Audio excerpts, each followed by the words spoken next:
Welcome to the Hunt Test Hobo Podcast, your place for truckside chats and insights into the retriever game. Whether you're just getting started or you're a seasoned handler, this podcast is another resource for tips, tricks, and insights from both the amateurs and professional trainers' perspectives. Each week, we'll dive into the nitty-gritty of retriever training, sharing stories of success, overcoming challenges, and forging stronger bonds with our dogs. This is the Hunt Test Hobo Podcast. I'm Chris Rud, your host, fellow retriever enthusiast, and student of the game. Let's dive in.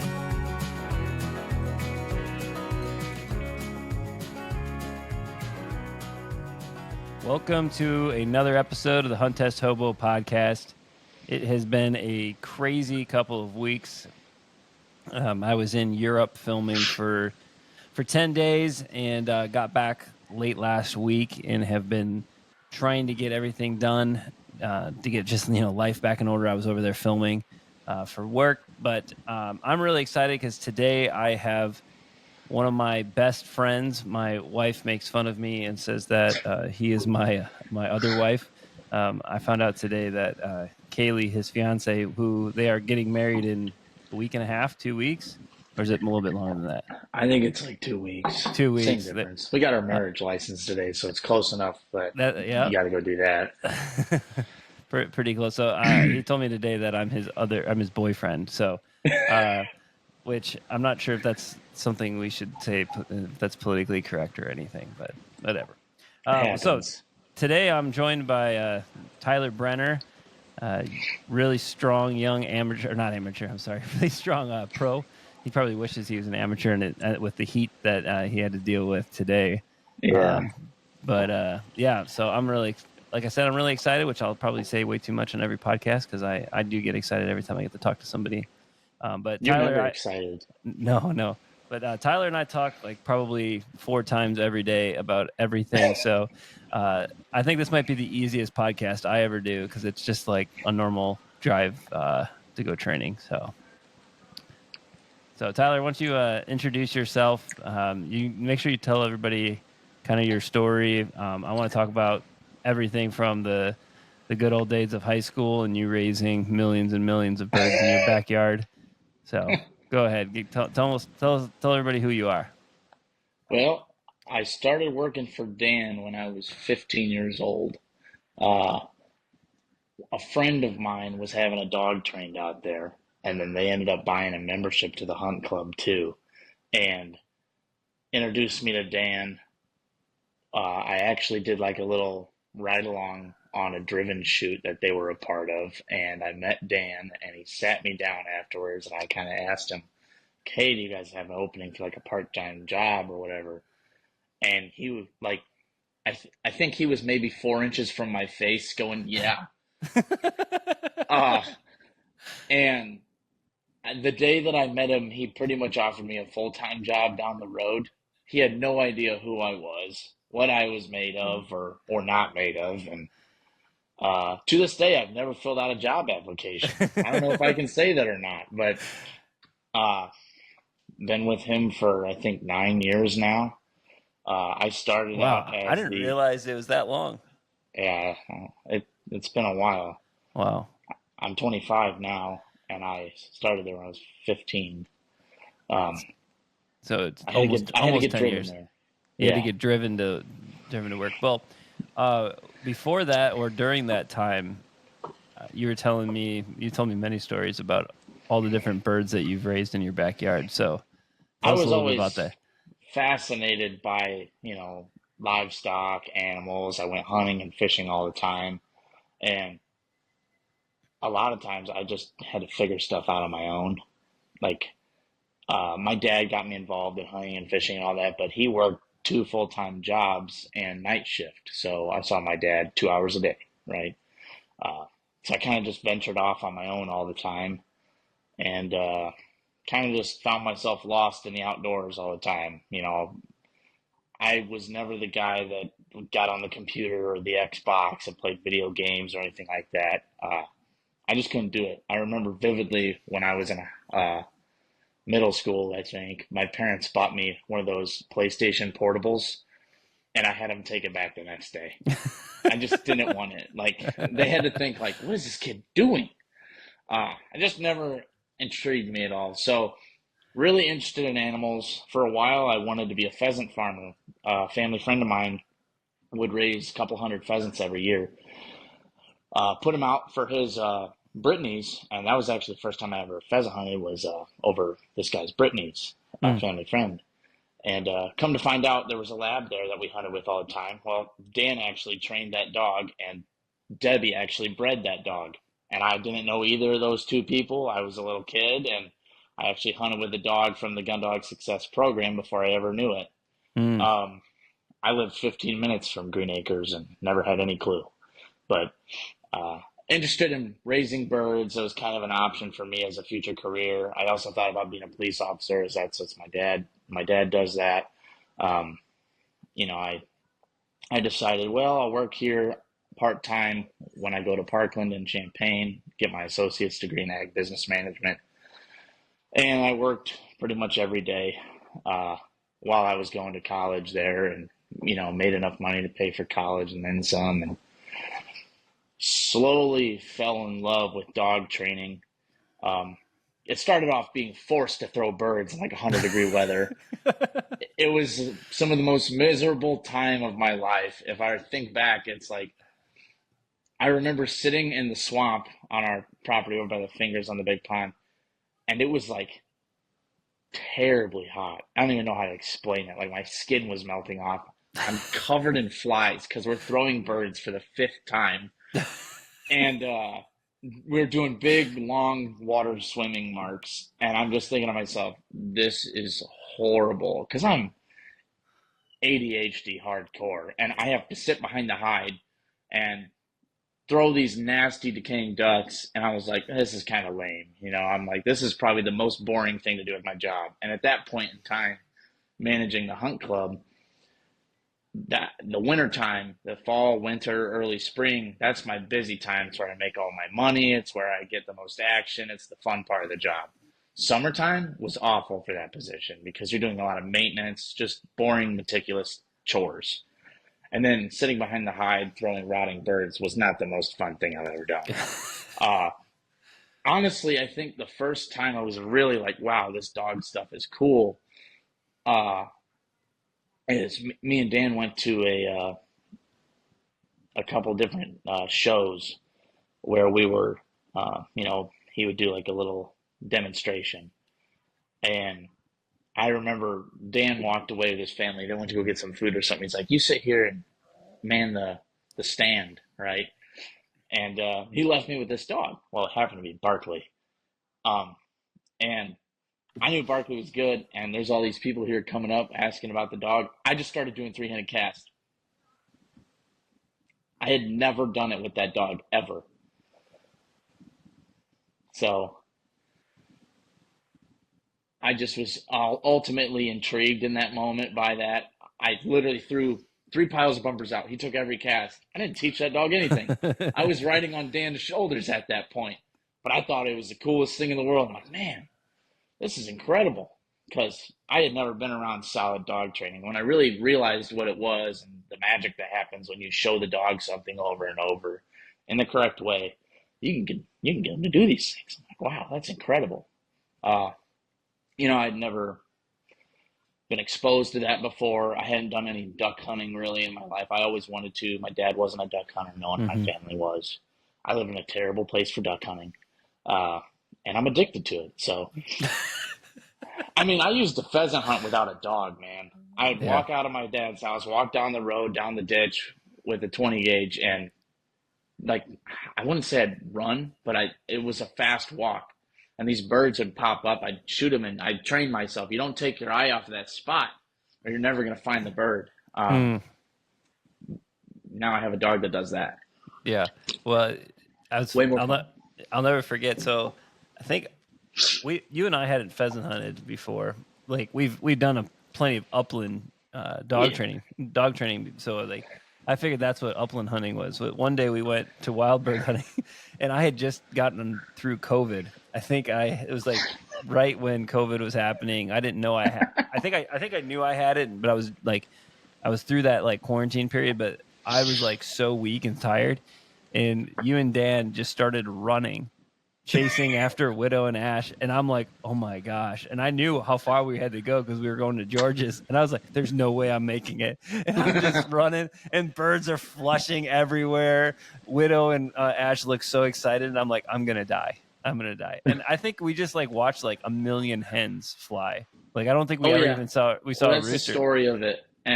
And I've been on some insane wild pheasant hunts. You know, we have, luckily, that's the one thing I do have going for us here. We have huge deer and a ton of pheasants. And, you know, we've got a couple little good duck spots that we have at our place and stuff. But for Ihrke County, it's getting better. There's a lot of pothole projects getting put in, the wetland projects, but the hunting is not great. No. So luckily, the pheasant hunting is great. I've been on some hunts where I walk 12 miles and shoot a bird, you know, and I could have 4 or 5 guys with me. I've also been on a couple hunts where there was 40 people on a wild pheasant hunt, and we shot our limit. Wow, that's crazy. 80 roosters in one day. I've never seen anything like that. I had 26 birds that Widow retrieved within the first 20 minutes. You talk about needing a solid upland trained dog. I love steady to wing and shot. It's what we're really good at.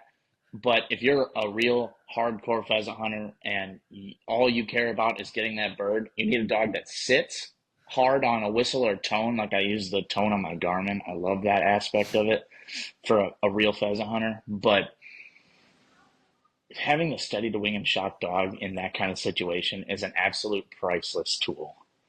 I mean, things can turn into a crapshoot so fast. I mean, I had 8 guys within 60 yards of me, and we're pushing towards a line of another 20 people. You know, it's like hunting out west style. We're hunting 200-acre patches at a time. But talk about chaotic. I mean, and it produces failure in your dog. So you have to be ready. Your dog has to understand what those corrections are for, you know. And to touch back on Dan's podcast about upland, you know, it makes the dog realize that the only way I'm going to get this bird is by sitting fast. And it totally flips their mind around from you're making me sit, I have to sit because you're making me. I want to go get this bird to I want to sit to get the bird. But luckily I got really off track there. But that's all right. That's the point of our conversations, right? yeah, that's the story of our life. But yeah, having dogs, hunting with dogs, totally has changed my life. You know, I was always a hunter before I was a dog person. And I think that's a huge advantage to me personally because I see both sides of it. You know, there's a lot of dog people that eventually hunt. And there's a lot of pro trainers that were dog people first, and then they started hunting. And in my opinion, how can you train a hunting dog if you really don't have deep roots in hunting? You've hunted with different people, hunted different places. Every dog that I train is going to get a different experience to the next, you know. A struggle that I dealt with Brandy this past year when she hunted with Steve. The dog sits on a platform on a floating blind, but they have a handrail on all the blinds on the left-hand side. If the duck falls on the left side, the dog can't see it out there. And you take a young dog out there, it doesn't see the whole arc of that mark, and they don't necessarily trust it. It can totally change the hunt, especially when you're talking flooded corn. It's a huge change, you know. We don't have flooded corn in our place. The only way I can produce anything similar to that is over at George's in the cattails. But just teaching a dog to be confident in different scenarios can be really tough depending on what kind of ground you have, you know. And you can't prepare them for everything. I mean, they're going to have to learn things on their own. But just, I think that I have a major advantage. So being a hunter before that, and then being introduced into the dog world and having a deep appreciation for both sides of that is pretty cool, in my opinion. I really enjoy going out there and just meat hunting, just getting them, right? Yeah. But I've also been on some really cool, like gentleman hunts where it's like we only shoot drakes in the hole. If there's more than 10 birds in the air, we're not pulling the trigger. Like I've gotten to see a lot of different approaches to hunting.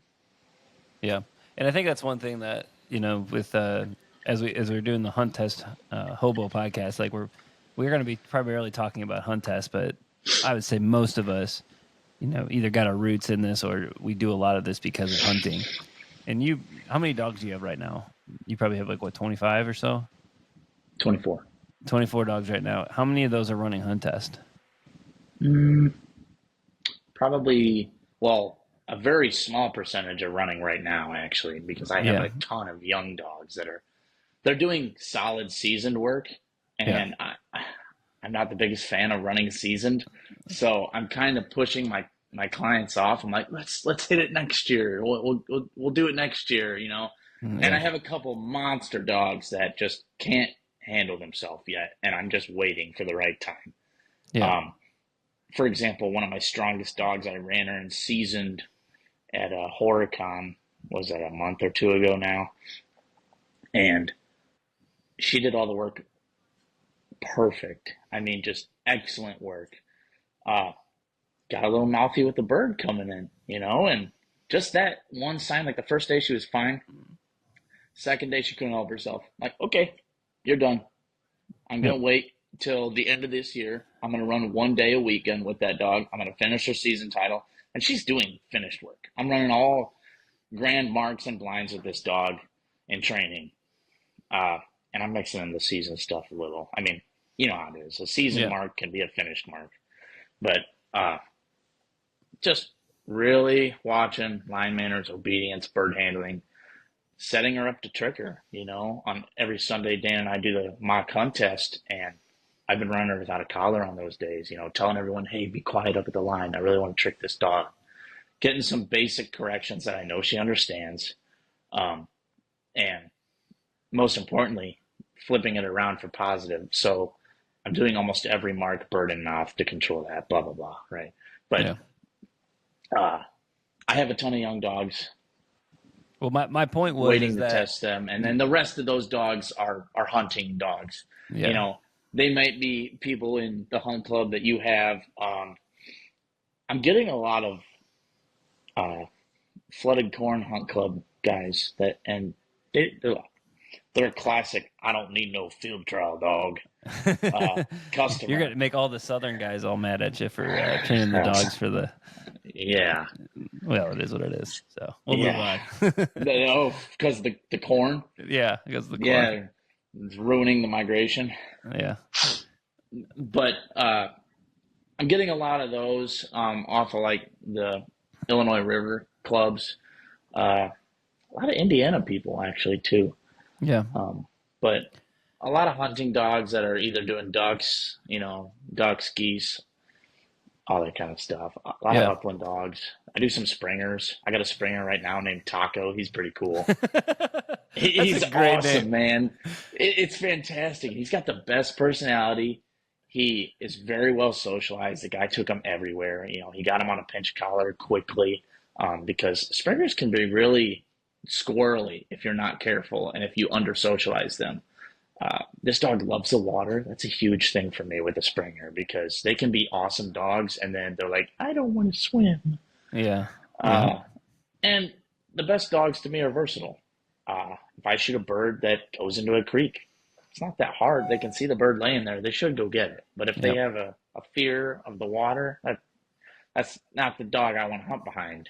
But a lot of hunting dogs, I'm still doing, I think I do about 50 to 60 different dogs every year. Yeah.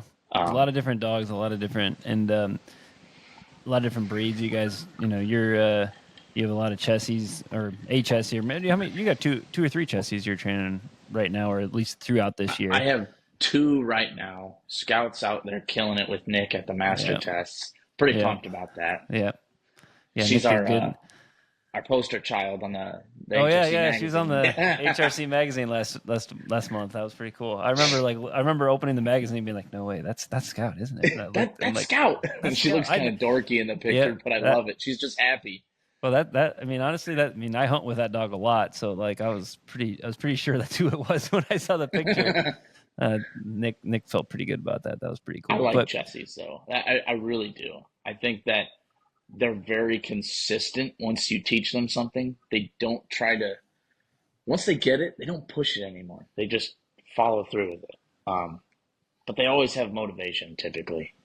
yeah, That's an important factor to me and you. yeah, Um, we want the dog that wants to be trained, wants to do the task. yeah. Um, but I Well, got a couple Jessies right now. yeah, I want to back up though because I think just the part of the background that I think is important is that you started as a gamekeeper and you had so many different types of birds that you were training and then selling them. You were driving up to Kankakee. You must have been old We enough to would get drive there at at this like point. 1 a.m. Oh no, you got to back up. Set up the story. So you were raising birds and all these So different I was types. raising show chickens for a while. Like at one point I had 400 just Rhode Island Reds. Like that's one And you were breed, and I you were had like 15 or 16. How old are you at this time? 15. yeah. It was cheaper than doing drugs. So that's what I always told my mom and dad. They didn't think it was that funny. No. But Okay, so you got 400 chickens and you're going up to swap meets? Is that well, what I you're doing? remember I had wild waterfowl too. I had mallards, pintails, blue wings, green wings, redheads. I had some ringed teal. Um, Trying to think of the other stuff I had. But for a while, I had one breeding pen that just had mallard hens in it and two pintail drakes, and I got 3 or 4 hybrids. I don't remember, but I put like 200 eggs in the incubator and got like 3 or 4 chicks or Wow. ducklings. So I've always been intrigued by genetics, which is what you and I's conversations are Oh typically yeah. about. Yeah, we're always texting new breedings, pedigrees, dogs that we didn't know anything about. That's probably my favorite thing to talk about, honestly. Yeah. Um, So let's finish the swap meet story though, because I want to talk about the so goat and all that. well, the swap meet. I don't know. You're like, I don't know if This we can with share that. Yeah. So there's a swap meet that was like every first Sunday of the month, like 6 months out of the year. And it was probably the most incredible experience I've ever had as a young person of just seeing so many different cultures at once. It was every Sunday morning, and the fairgrounds would have to open up the gates to let you in because the line would back up to the exit ramp in Kankakee off Wow. the interstate from Chicago. The northbound exit would back all the way up to the ramp. So they had to just open the gates up. The swap doesn't start till like 5. It would be 1:30 in the morning and the gates were open. Oh my So people gosh. would put their headlamps on and trade and buy and sell in the dark. So, oh yeah, it's crazy. Um, so me and my buddy Mike would bring a livestock trailer a lot of times, or just if I was going by myself or something, or we just split up and didn't want to pull a trailer, we'd just bring 2 trucks, whatever. And we'd sleep in the truck. We'd get there at like midnight and sleep in the truck for an hour or whatever, and then they'd open the gates. You'd see all the headlights start coming back on of all the people parked in their trucks sleeping. But you go in, and I'd say half the people spoke English. I mean, and it's like you got picked up and dropped in a different country, is what it felt like. And it's in the dark. You can't see anything. Everyone has a headlamp on, and if they look at you, you're blind because their headlamp was blasting in your face. It's just like Um, hunting. oh yeah, but worse because they don't speak English. I mean, I just couldn't understand them. I couldn't see them. I'm like, okay, and they'd point to something, ask how much, $8, right? Yeah. Whatever it be. Um, But I had some times where I'd walk out of there with like 3, 4, 5,000 bucks cash because a lot of times, so I was breeding these Rhode Island Reds, right? And call it half of your chicks are roosters. Once they get to a certain age, you can see if they're going to be, if they're going to conform to the standard, right? Yeah. Or grow up to that standard that they have in the standard of excellence book or whatever you want to call it. Um, so all the ones I didn't want, I'd feed them for a while and go sell them as a cockerel or a pullet. My young hens that I didn't want to keep for the breeding program or to show. Well, and make a nice Sunday dinner for a lot of people. So I'd go up to the swap meet with, 100, 200 chickens and sell these big cockerels for like $8 a piece or something like that and make out like a madman because that was when grain prices were low, not like now. Feed is so expensive anymore. It's hard to make money with that, which is also another reason I'm glad I didn't go into like pheasant farming or anything like that because it's hard for those guys to make a dollar anymore. Yeah. But I just walk out of the place with all this cash, and I was a young guy. I didn't, I had nothing else to spend my money on, so I just kept saving my money up, buying more equipment, stuff like that. I had some game fowl for a while. Those were high dollar. Those were birds that I'd sell a young male for like $300. Oh my gosh. And Um, well, to wrap it up, I remember you told me you bought a bunch of was it emu or what were was the emu that they were eggs you bought? emu eggs, and I put them in my incubator and almost had an emu. It ended up not hatching, but curiosity, I cracked them open after they uh, were past their due date, and there was like a fully formed chicken and it was like that close to making it. What I would Uh, have done if I had an emu, I don't really know. My parents probably would have killed me because they already had like hundreds and hundreds of birds in their backyard. Uh, I had all sorts of ducks, geese, guineas, standard and bantam chickens. I had like a mixture of everything. I had pigeons yeah. for a while. I just was fascinated by them all. I still am, but I really do enjoy the fact that you can train a dog and they Yeah. can have an emotional connection. I really appreciate the beauty in nature, um, and that's what birds have. They're very beautiful. But it's just a lot cooler when you can shoot them instead of feed them, and then your dog brings them back. Because it was a lot of work, man. Filling all the waters and feeders and stuff would take me like 2 hours if I really did it well. Yeah. If I didn't just go out there and slop water in there and throw food in this and just run away. So it was just a lot of work. Not that dog training isn't a ton of work, but dogs are cool. They emotionally can sense everything you're doing. They Yeah. can read you better than you can read yourself typically. Um, and they're just impressive animals, man. I was always fascinated by them, but we never really had like a well-bred dog or anything like that growing up. We had a dog that someone dumped on the road. She's cool, Hmm. still alive. She's a very expensive stray dog now. She's had two TPLO surgeries that Yeah. my dad has had her, joints worked on and stuff, and she's had a couple other procedures. She's probably got 20 grand wrapped up in her. Oh my gosh. Oh Yikes. yeah, you can tell he loves that dog. Yep. Um, Well, and she well brings him the happiness, and that's what matters. exactly like I've been with Rex, it's been this really weird transition of, I bought the dog to, campaign and do all this stuff with, you and I looked for pedigrees for a long time before we found his breeding and blah, blah, Hmm. blah, trained And then I him, bought love one. him. And then you bought one out of the repeat. And then, he loses his hearing and it's like, it's been this really interesting experience for me because, we talked about like, well, do we sell him? Do we give him away? We were trying to figure out what do we do with him? Well, and at And first you're like, is it hearing?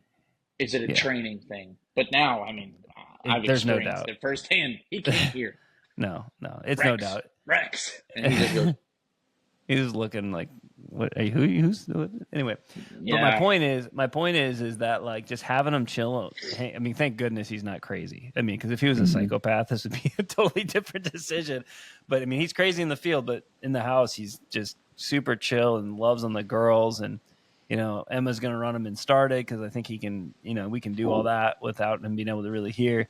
But like, he's just my buddy now, and it's like honestly, it was really good because it wasn't like I train all these dogs for a purpose. It was really nice just to be forced to be like, all right, he's just a family buddy here. And it It's honestly, good.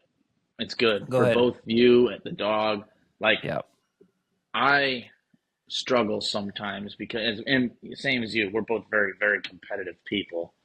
Not necessarily toward other people, but we want to do stuff well. We want to do it the best we can, the most stylish way that we can. And with my dog, I'm very particular about everything. I can't help myself. I'm a control freak to an extent. And you're always saying, you got to give her a cheeseburger or whatever, right? And that's just kind of Chris saying like, just let the dog be a dog, Uh, but just having these two young dogs, having Brandy too. I raised Brandy in my house. I'm getting another puppy here soon to do the same thing with. Uh, well, two Yeah. actually. But Kaylee's gonna love that. You're gonna have what, 6 dogs in I your don't know house? if she knows about one of them. She better not be She'll listening. figure it out. She'll She can figure hear it me out. now, so she Yeah. knows now. But and just getting different style of dogs too. Brandy's half British, half American. Very different animal. Um, and then Voodoo's little Rammy. Mamba is the repeat of Rex, and she's the everything dog. I got to be honest. She has everything you could ask for in a dog. Absolute insane drive in the field. She loves being pet though. She loves to snuggle up with you. She loves to run around and be crazy, but she has a lot of different components to make a good dog in the field and in the house. Widow is very reclusive. She will come up, say hi, and then she does her own thing. She's gonna go sit in the corner. Uh, but I just think that in the past 2 years, probably, I've really gotten a deeper appreciation for the dog, like on an emotional level. Yeah. And I'm not a very emotional person typically, so that's kind of hard for me. Um, but they've taught me a lot. I would say that in general, I've learned more about life through training dogs and being around them than anything else that I've done. Like, I've learned more life lessons by being around them and animals in general, and the people that have come to me through dogs is I never would have met you. Yeah. Like, it's a prime example. Or Doreen teaching you life lessons. We won't get into that, but I know Doreen will listen to this, so she knows what we're talking about. She's gonna laugh so hard. Yeah. Well, hey, I want to transition into a little bit of some educational content for the listeners.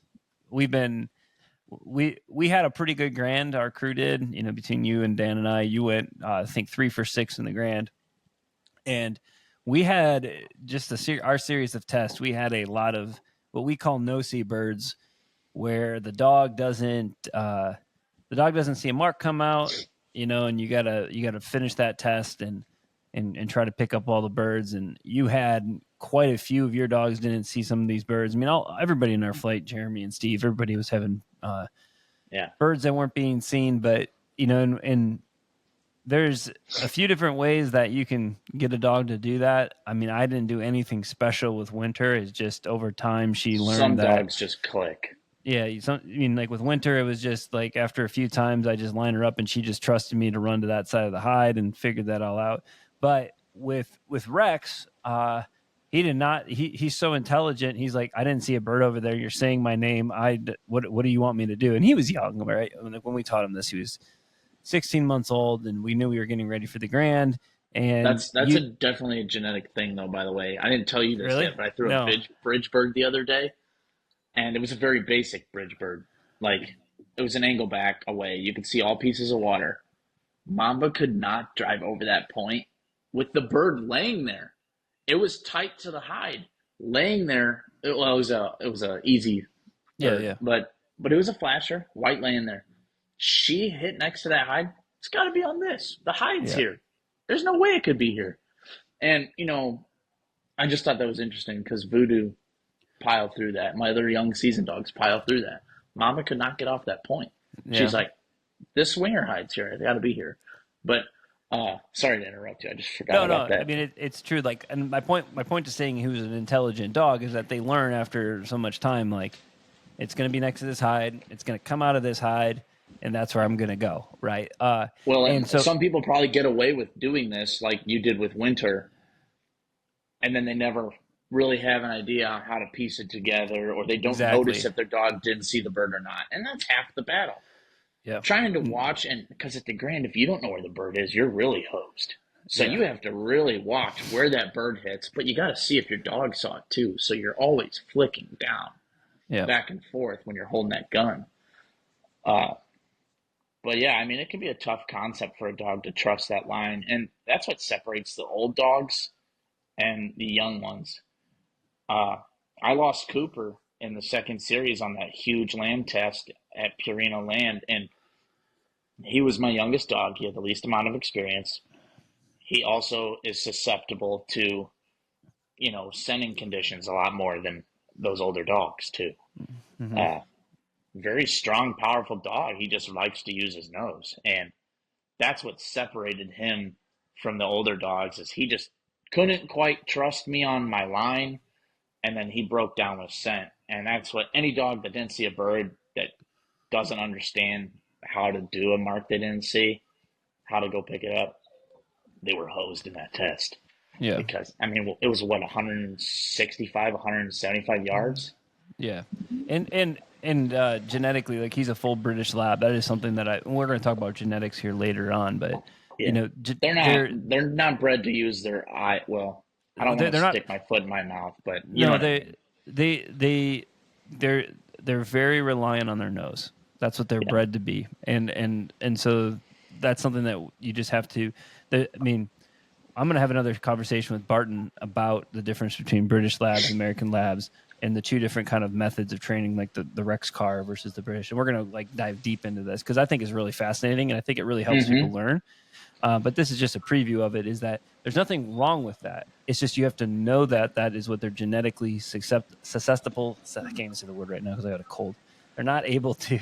They're challenged by that. So Yeah, you have to overcome that and work on it, and you can absolutely do it. I mean, Cooper's got is 4 for I would 5. start a dog differently, knowing their tendencies. Like, Exactly. and I did that with Cooper. I remember specifically because when I got him from Bill, he had him doing like a basic ear pinch in force fetch, and I started off going through all the motions that he had pretty good collar conditioning and stuff, and I was, my job was to do the basics on him. Right away, I noticed the nose down thing though. So every mark I threw for that dog for a long time was 100% visual. I mean, Hmm. like white bumper laying on the ground, stretching him out as far as I could, building the the The lining trust in his eye. momentum. Yeah. Yes. Um, and it worked. But, as time goes on, they experience different things, places, marks. Uh, he really developed a wind fade, um, Yeah. like a substantial one. And it happens. They're set up all differently. All dogs are set up differently for what they're going to end up being. It's just the path that you use to get them to that point. Yeah. And I Well, think that was something that was important with him. let's back up to the no C marks. So my point was is that you had went through the process. You'd shown me how you and Dan had kind of developed a way to teach it, and we're going to walk Yeah. through that today. But the other thing that was pretty cool is you had a few gentlemen who were in our flight that saw you and Dan picking up all these no seam marks and in a really, you get very consistent manner. And he's like, how are you guys teaching that? And so they actually came down and spent like 4 or 5 days with you guys going through I think this it was process. 2 days. I think 2 days. Oh, but well, I like to exaggerate a little bit. yeah, no. But anyway, so these guys it was came cool. through. Yeah, these guys came through, and it was cool. So I thought it would be a really good topic because every time I'm on a podcast, or not on a podcast, every time I listen to a podcast, you hear people talk about, well, I didn't see this bird in the Grand. I've heard every single pro talk about it. That's an inevitable thing that's going It's to happen part of when it, Yep, it's part of running the and the Grand, dogs and to that some know how to. degree, the And, people who run HRC and Master Test, there's gonna be times where you don't see a bird. So you have to build in the practice of teaching this, And so what I wanted to spend is a little bit of time with you walking us through what is the process for teaching no-see marks. So I would start off with a general rule of thumb is when you're working on your no-see marks and you decide that you're going to send the dog.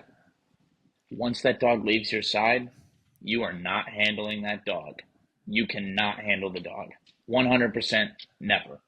Because that all it's about is holding a line and being confident and getting the dog to the area of the fall or the area that the wind's going to be at. For instance, our fourth series, when I ran Gus, he didn't see the middle bird. The wind was angling away to the left. And I knew there was a tree that I could bounce him off of. So I pointed him at the base of the tree, not necessarily the fall, right? Because I was playing the wind. So playing the wind's important too on where you want to point your dog. But the process of doing this, remember, is all about confidence. I'm going to start by walking up to the line. I'm going to signal for the bird to come out. I'm going to throw the bird. I'm not even sitting down on the bucket. I'm not pulling the gun up. I'm not blowing the duck call. I'm walking to the dog to the line, and I'm letting him watch that mark. I'm going to walk away, come back up, with the dog, send him on the mark with the dog. Yeah. And that's like a prerequisite. You should be able to walk your dog off the line, walk back up there, and pick a mark up. A substantial mark, too. I would say at least 100 yards on land. Just that should be your goal. Start shorter, obviously, if you need to. And this is, remember, another prerequisite. This is a finished dog I'm talking about. You don't do this with a seasoned dog. Yeah. You don't do this with a dog that doesn't even have a finished title. I think this is a dog with a finished title, in my opinion. This is really getting ready strong. for the.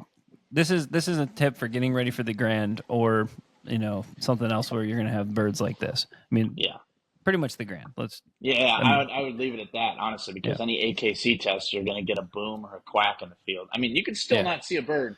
I had Scout, the famous Chessie, see one mark in a master test, and I picked all three of them up. That was actually this spring up at Horicon. But so yeah, this is a very experienced dog, knows how to handle, knows how to do very technical marks on a see it, go to it basis, right?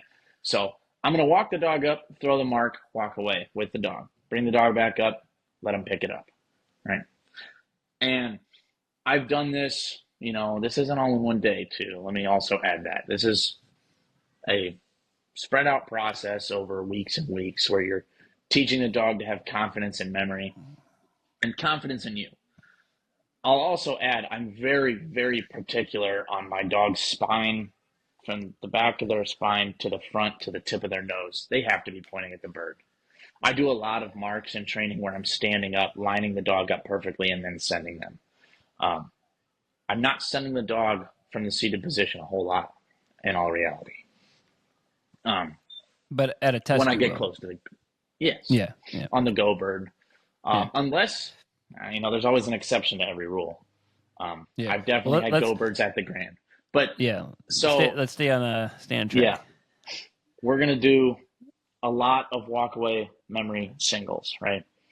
The next step after my dog can do those very well, I'm gonna walk the dog up, throw the bird, walk away with the dog, come back, and I have a specific running line routine that I do where my dog faces me in front of the bucket, recalls to me, then I'll put my shells in the gun and all that stuff. But I will throw the bird, walk away, come up, do my routine, blow the duck call, shoot the gun. No bird comes out. You shoot the gun at the bird that was already thrown. The bird was already thrown. The dog has already seen the mark.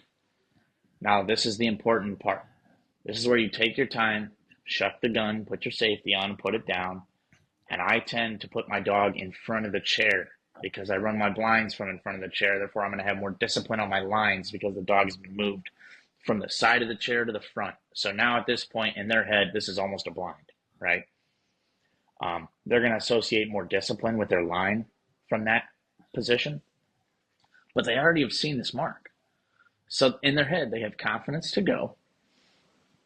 They are excited from the shot, but they've already seen the mark, and they already know how to do walk-away marks, right? So I put the dog in front of the chair, really take my time, line them up, and send them on their name.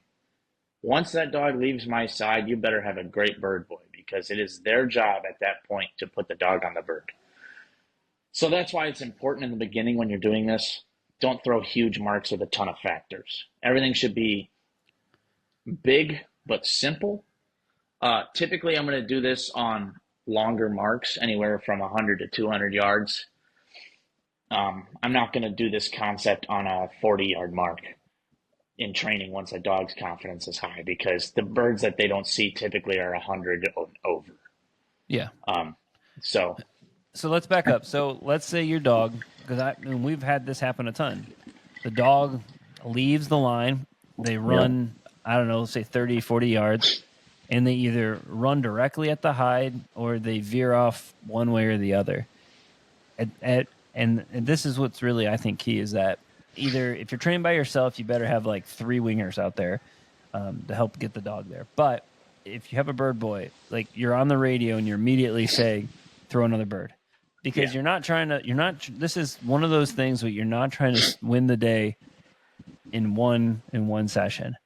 No, and if you're training, you never correct for this. That's the thing that I don't think people understand, is there's no correction for it. Yeah. Because it's all about 100% confidence based, and you're building your disciplines in different aspects of your training on your lining. You're also throwing really hard singles, leading up to all this stuff. Your dog should be able to do super singles, we'll call them, just really hard, technical, big stuff. And this is all about confidence on the line, holding that line in a disciplined manner because of the mannerisms at the bucket. But then once the dog goes and gets on that line, you reinforce that with positive. Like, there's a lot of times when I start doing this where the dog looks great. You don't take risks. You don't test this concept. If the dog looks like they're doing good, throw another bird out there. Reward them. Because the second you start having a doubt in that dog's head, and they feel like they're not going to be successful, you're risking popping. You're risking breaking down early. The goal of this is to get the dog to run until they smell the bird, essentially. And your older dogs that are very experienced, they're going to smell that drag back, and they're going to hunt that drag back. Duke's my best drag back hunting dog that I have. Dan has Reagan, Doreen's dog, and she doesn't even have to see the birds. If he lines her up good, that dog will hunt the drag back all the way out to the bird. Now, she's 10, I think. Yeah. She's at least 10 years old. But so we're going through, once you start actually shooting and then sending the dog, after they've seen that mark, eventually you wean them off of that. And that's when you're legitimately going up, quack, quack, quack, shoot, and nothing comes out. And they haven't seen it. Yeah. And the key, you take I think, your time and you line them up. Yeah, what you're talking about right here is that you're developing a protocol to what the dog does in this situation. It's trained. It's no different than a poison bird. I ran this. I set up a poison bird over some water, and it was really far. It was the blind was probably like, I think it was like 250, and she had to go over 2 mounds at Sharon's. I mowed 2 mounds, so it was really tight and technical, but I didn't test the winger because it was going into water. So I let this winger go off. I mean, it had to land exactly in line with this bird. It landed in this big white flasher, and I was like, well, I'm going to take this opportunity to get her to go really close to this thing and just not apply any pressure and just cast her a million times to get her to go right past this bird. And I'm not lying. I think I gave her probably 9 casts towards the bird. And she knew and this was my point, because of the protocol. When I run a poison bird, when the mark flies, I say sit, I stand up if it's from a bucket, or whatever. I take a step back, I say heel, and I line her back up. I say no bird, dead bird. And she looked right at that bird the whole time she was swimming. And I was being a jerk because I wanted to make sure she It understood was that tight, yeah. we could handle here, and you're not going to get any pressure. Just take the cast. She took 7 casts, and she just was like ping ponging in front of it, and was scalloping to stay away from the poison bird because she knew the routine that I said no bird, dead bird. That she was running a blind. She knew that she wasn't supposed to pick up that bird so much that I couldn't get a cast even towards it. Like I would have taken a cast to be like if that she thought it was. But cast 10, she finally said, it's got to be that bird.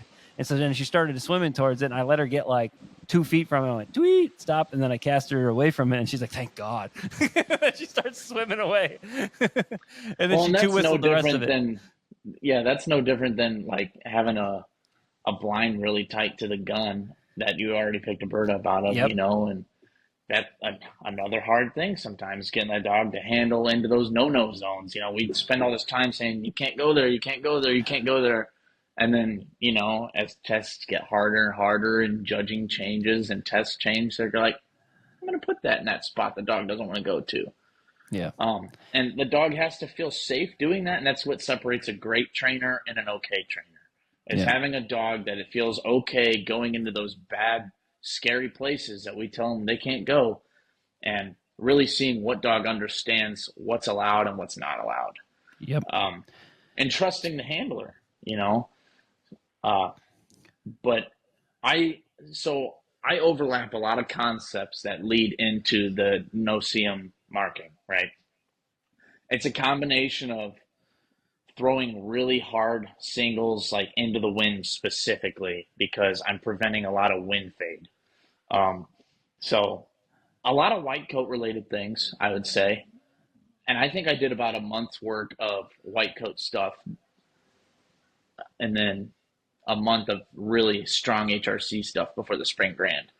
I spent probably a month doing a lot of cue related things with my dogs. Just don't fade into the gun. Don't fade with the wind. Hit your keyholes. Very black and white, lining-based setups, I would say. Yeah. And I really focused on that. And then I had my dogs over running birds for a while, and then you dial them back. And it's just the roller coaster of momentum control. But so I would say that I do an excessive amount of hard marks into the wind. So the dog has to push off of the gun. So they can't run at the gun because the wind's going to try and push them into the gunner. If they push into the gunner, I'm going to stop them. You mean crosswinds. You keep saying that the wind's into. Sorry, yeah. I mean, I was like, you run. I mean, the mark I know is going into the wind. You know what I mean? Yeah, the bird thrower is throwing it into the wind. I was like, My yeah, bad. I know that. The I'll never forget Steve Ihrke when I was pre grand training with him one day. He said, I don't care where the wind's coming from. I was like, what? The wind is everything. And then I ran a couple grands and I realized by day 4 the wind is whatever. Well, and like when we ran that hard land Purina, I mean, the wind was in our face the whole day. And that was a hard one. I mean, it made that blind really weird. That blind was so weird. Yeah, it shouldn't have been because as you hard had as an it old was. fall. You had an old fall to the left that was in that tree line too, and I feel like it made the dog want to square the tree line, kind of. Yeah. So, and then there was a big keyhole to the right of it, if I remember right. And some dogs were looking at that. That's where Scout, to mention her again, tried to run through that into the next county because she did not see that middle bird, and she just blew right over it when I sent her. Which I'm not surprised by. It's what I taught her to do, and the wind was in her face. And if you're missing that wind by just a little bit, it is what it is. Okay, let's back up because I want to recap the process because we kind of we need to go through it clean. Let's go through it slowly and clean and clean. So the first step is, and you correct me if I'm wrong. So I'll do it, and then you tell me and add in little things that help. So the first thing you do is you walk up, you stand up. You throw the bird, you walk away, either you just walk away and come immediately back, or you go to a holding blind, then you come back and you go through the routine, the cue routine that you have to pick up the no-see mark, and you send them for the bird that they already had, but you're going through that routine just like you would at the bucket if they didn't see it. Yes. We should interject with one other thing because I think it's important to talk about what bird was the no-see bird. All right. So if the bird that wasn't seen in the middle of the, let's just use it as a grand triple, the grand triple, if you didn't see the middle bird, you pick up the go bird because your dog saw that. You pick up the next bird because your dog saw it. I mean, there might be an exception to that if the bird you didn't see is en route or something right next to it. But Yeah. typically that's not the case. Yeah. Typically that's not the case. And then you pick up the last bird was the bird you didn't see. If the go bird was the bird that you didn't see, so you like the first bird came out, your dog saw it. The second bird came out, your dog saw it. And then the third bird came out and they didn't see it. That's when you have to practice. That's when you kick into the routine. Because that's when you're really going to want to stand up and send your dog on one of those memory birds first. You go through your whole process, because I've seen people shoot over to the right, like do a big swing to the right. They didn't see it. Dog obviously doesn't see it, and they send them off the gun, and then the dog takes a really weird line out in the middle of nowhere because they're like, I don't know what's going on. So the dog should understand very basic selection first. That's another thing we didn't mention. Yeah. So basic selection, obviously, leading up to that. But you're going to practice the sitting and then standing up, lining and sending a lot on singles. And you can do that on regular singles in training, but going through the mechanics of sitting, getting up, repositioning your dog, and really being very selective about their body's lining, because all your communication happens 6 inches from you. Yeah. It all starts there. Once they leave you, you can't do anything on that mark. It's up to your bird boy and the dog. The dog should be going out on their own, very confidently, trusting you. But all of your communication happens here. So that's very important. You got to work on the mechanics of that. So you're walking away, you're doing your singles where you walk away, come back up, pick the bird up. Second step is you're going to do the same process, but when you reapproach the line to send the dog, you're going to sit down, quack the duck call, and fire the gun. Then you're going to stand up and send the dog. And then eventually, so that's that step. And then the third step is that we didn't even talk about last time, is you do it intentionally on a double or a triple, because you have to get them acquainted with that. You skipped a step. Okay, go ahead. The next step after that is literally doing a single with Correct. the bird laying out there. Yep. So you walk up. Let's recap that. So you walk up, you blow the duck call, you shoot. Nothing comes out. They have not seen a mark from this hide before, but it's an obvious, apparent hide. What I love that you guys had, and so if you just look for this if you're training, is they cut down a ton of trees into what they call the retriever field. They cut down, I don't know what they're, pines or something. I don't know. Wild cedars that the CRP program makes us take out. So they took all those out and they piled them up and they tied them together. So they literally can take a ATV or a UTV, grab onto these trees, these bushes, and drive them around their retriever field. So it's like, so we have big grand hides that we can move around. These mobile grand hides. My point is that you can practice this. Like the last phase of it is like natural looking hides.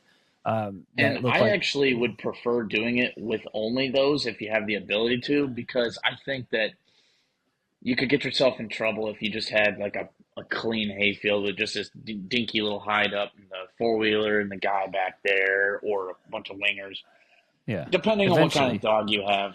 It's all depends on that. But yeah, you should get the dog to the point where you can walk up, quack the call, fire the gun, stand up, and send them on a bird that they haven't seen as a basic single. But the step after that is throwing it into a very basic multiple.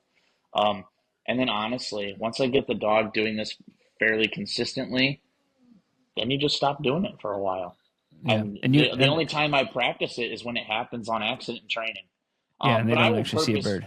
Yeah, and I'll purposefully throw marks with terrible backgrounds in training, though. Just to get the dog used to finding and tracking them in those situations.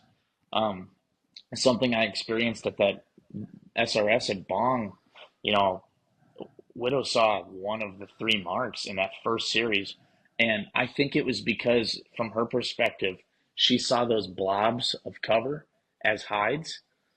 And she expected the bird to come out and break the skyline from that hide. And it was actually thrown in front of that hide.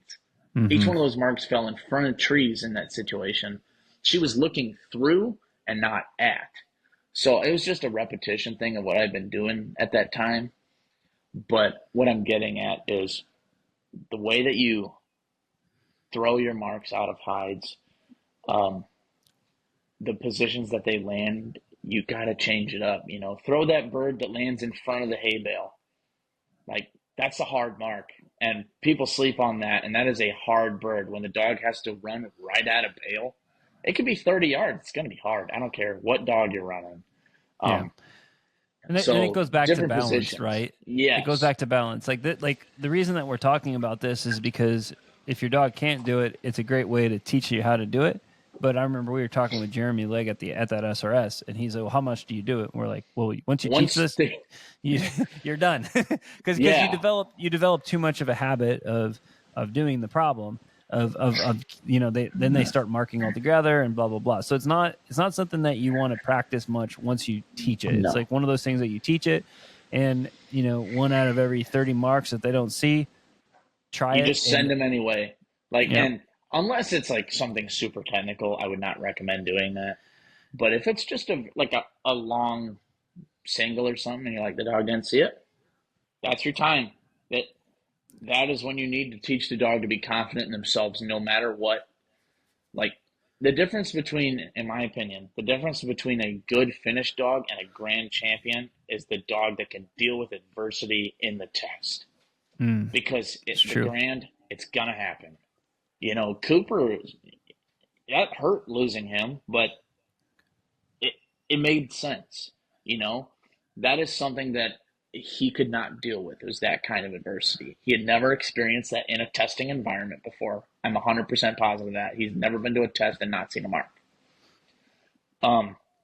So when that happened and he was, excited, obviously, as they get at tests, lost him. He got out of hand. But those older dogs with more experience that have been through that drill more and have a lot of experience with it, not only at tests but in training, just because they've had more training, um, they just pick it up, man. I picked up 7 marks that my dogs didn't see at the spring grand between 6 dogs and picked them up without handling. Yeah. Uh, Oh. I handled on, I want to say, 3 marks at the grand. 2. Maybe it was just 2. I lost my dogs on marks that I picked up where the dog didn't go out. How about that? Yeah. Regardless, they were really confident in their marking, Yeah. whether they saw it or not, Yeah. and then, it saved me. I would have left there with Gus, 1 dog, Yeah. and instead I got to bring back 3, and then I lost my golden in the 4th, and that one hurt me. But talk was about close, the craziest man. picking up of a mark, though, without seeing it.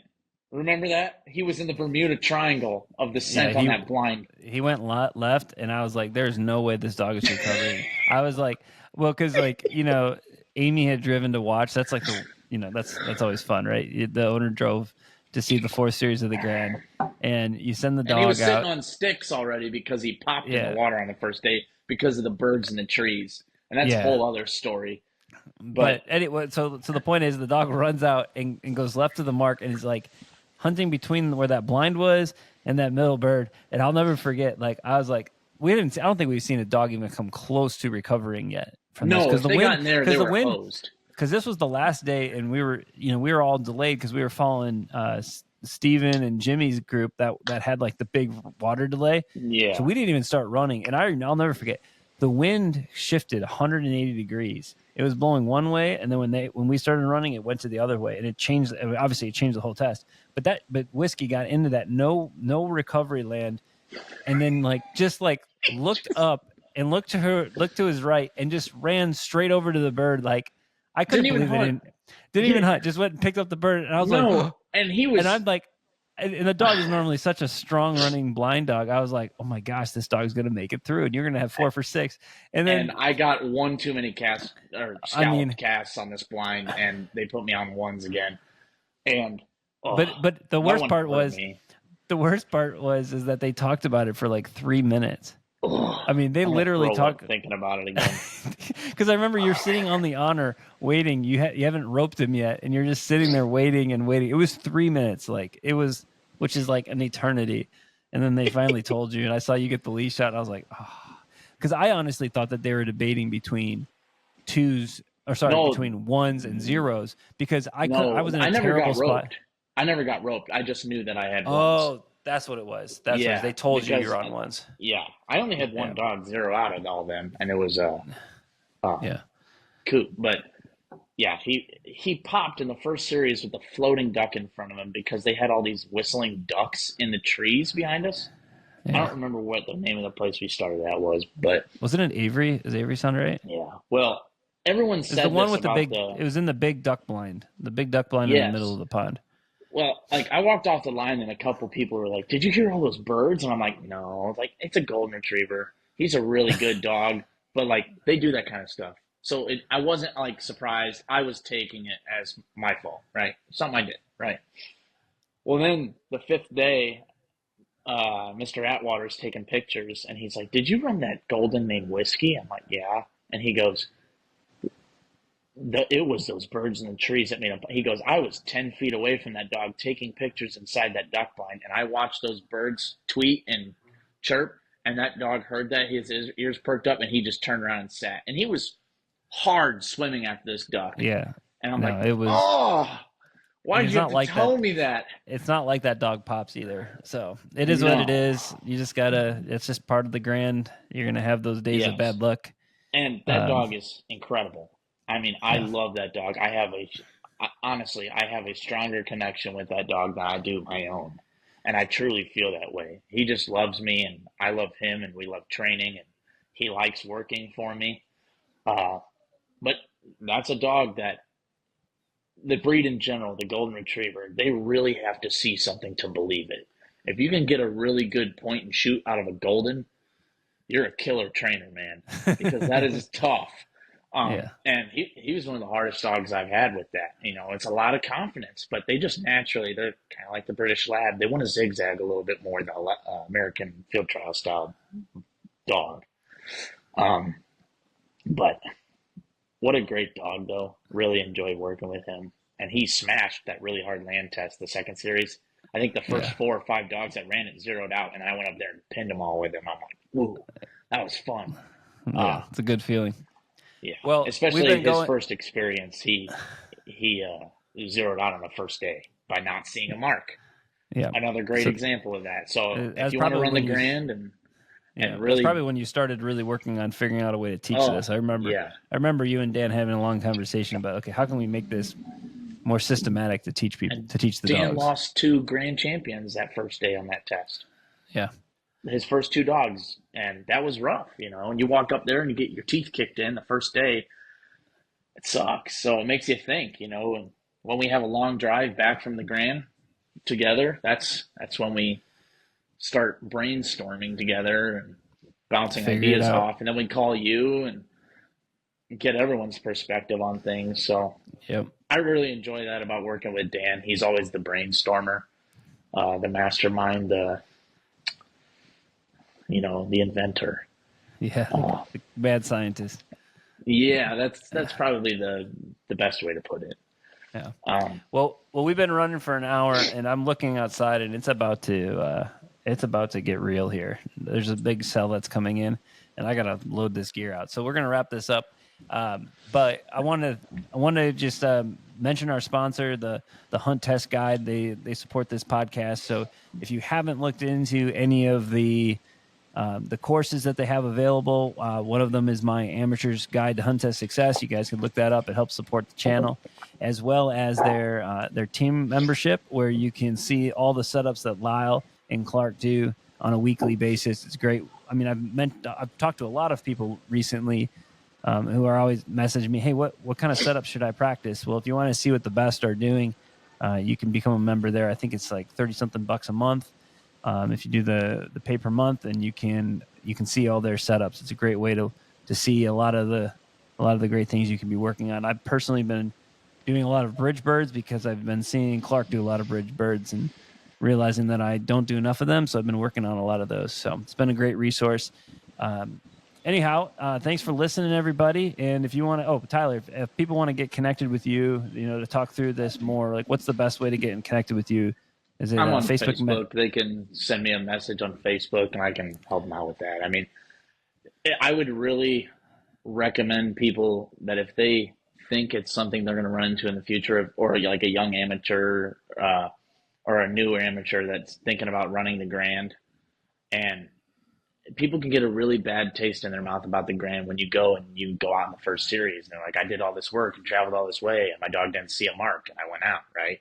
Well, I think that the stronger you are and the more prepared you are, the better experience you're going to have no matter what. Whether that means waiting another 6 months and running the next Grand, and going through different protocols like this. The Grand is the next level of preparedness. You have to be able to deal with the adversities that happen in a test that's hard. Yep. You might not see a mark, and not seeing a mark at the Grand, you get one handle. So, you got to pick up 12 of them. So it gets me all nervous just thinking about it. But I'm getting excited again. I mean, we're pretty excited because the next two Grands are pretty close for us. We don't have to go south for the spring Grand. We actually go north, which is like super rare for us. So we're excited. Maybe we'll get there. And we train there all the time, so we know what Bong specifically. We know the ins and outs of that place, and a lot of people that train with us or stay in touch with us. Lenny, I know you're going to listen to this. Can we get we get dibs on staying at your place at the Grand? Appreciate it. Thanks, Lenny. All right. Well, Tyler, thanks again, man. It was a good time. It was fun. And I know we wanted to talk a little bit about pedigrees and kind of our joy of researching that, but I think we ran out of time. I think we're going to have time to talk about that at another point in time. So. Yep. It was good stuff. Well, thank you for Thanks for telling us about having the me. chickens. Man, it's been a good time. So, and I forgot to say, since you named the Hunt Test Hobo podcast, the Hunt Test Hobo, I forgot to mention. I meant to say that at the beginning. So, if you made it this far, Clark and Tyler were the brainchilds behind the name of the podcast. So, thanks again, man. It's just very fitting with your lifestyle. Well, I think it is, and there's nothing I can say about it. It is what it is. So. I was going to say, I'm trying to improve that, but the reality is I'm not. It is what it is. It works out pretty well for you. I'm kind of jealous with the fact that you can sleep in the back of your truck. I'm way too tall for that. Well, that's why I have a 6.5 foot bed. It creates a little bit of a challenge because I want to buy, my kids are getting too big for my double cab, and they're complaining about their leg room. So I'm like, I got to buy a crew cab, which means if I buy a crew cab, with an 8-foot bed. Well, no, you got to be like, basically driving Dan's truck. I don't want to drive something that big. So I think I have to move up. I think I got to go and get a 3/4 ton because I can't find anything that's a 6.5 foot bed with a crew cab unless it's that big. So maybe, I don't know. Can you call me a hobo if I'm driving around in a $60,000 truck? Oh, yeah. Even if I'm sleeping in? Oh, okay. We'll figure it out. All right, man. Well, we've been going for a while, so I appreciate it. And we'll jump on another one and talk about other good stuff. So thanks, man. Yeah, I'm sure you're going to call me in 20 minutes anyway. So. No doubt. No doubt.